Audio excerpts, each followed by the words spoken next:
May iba kaming opinion, nananatili pa rin ang aming opinion na ang mastermind ng lahat ng korupsyon na ito, walang iba kung hindi si Marcos. So, yun ang aming opinion.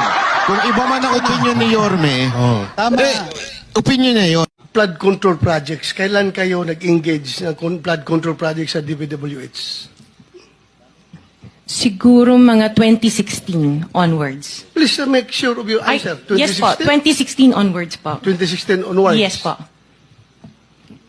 Very clear man yun sa video na sinabi mo. Kung kailan kayo kumita ng malaki, sabi mo, noong nag-DPWH na kami. Alam na alam ni Sara eh. Dahil pamilya niya ang responsable sa pinakamalaki gawak eh. Dito sa ating ano eh. Oo, siya pinakamalaki. Pinakamalaking gawak.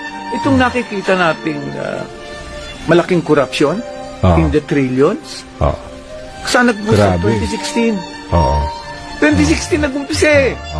Yung mga diskaya, wala yan eh. Yung mga saldi ko. Yung mga wala. Sila sa position, di ba? 2016 nag-umpisa. Alam na alam ni Sara eh.